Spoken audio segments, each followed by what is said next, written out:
Well, I don't know what I expected, but it was not this.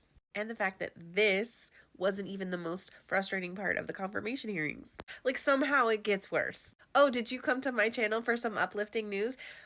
Not today. But please stay. We can commiserate together. Also, sorry, my child got me sick. The plagues have descended upon us. How many more things are left? Locusts? Are there 7? I can't handle locusts.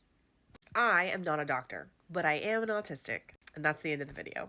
JK, there's some more. There's so much more. And I hate that for us, but here we are.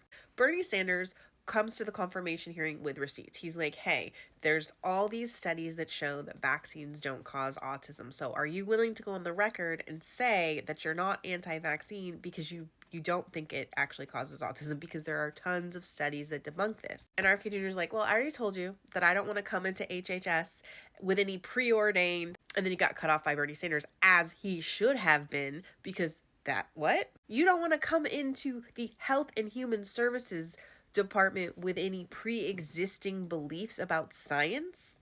Like, where do you stand on germ theory, my friend? Like, if you're heading up a whole ass department that deals with health and human services, I'm gonna need you to come in believing that we want to stop viruses from spreading, because then they mutate and cause more virus. Like, I think we all need to be on the same page here. Just basic science. Like, would you be comfortable licking a toilet seat? And if not, why? Could you explain that?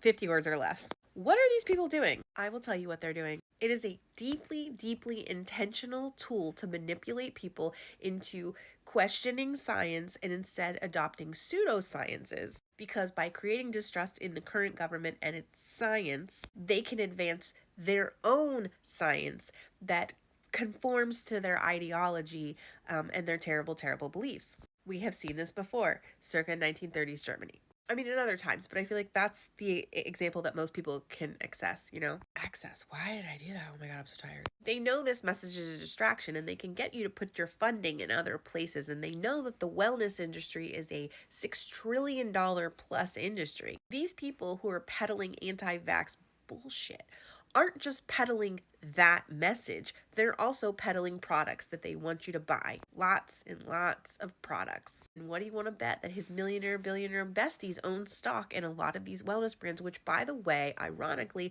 are not regulated by the government. So they can get away with a lot more. Look at the bubbles. Look at the bubbles. All these different industries making money off of you using distrust in science and current science initiatives and research so that you'll buy their products. Additionally, as an autistic, the part of this message that bothers me the most isn't even the fact that it's suggesting that there is a correlation between autism and vaccines, which we know there isn't. The Dr. Wakefield, who's not even a doctor, that purported this theory, admittedly lied in his research over and over. They've debunked this claim through and through. It doesn't exist. There's no connection to autism and vaccines. How many more times can I say vaccine? Because nobody's going to see this video.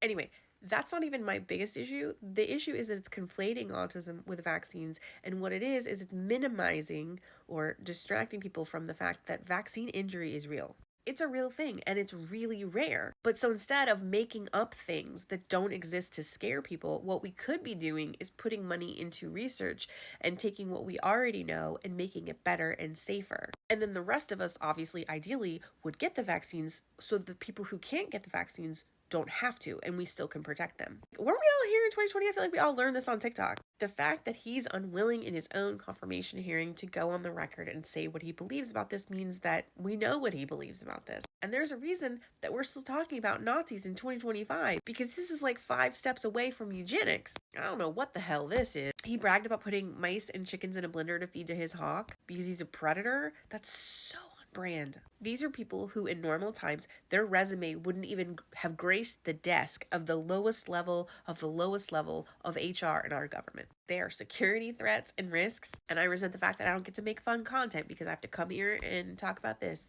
Good day. I said good day.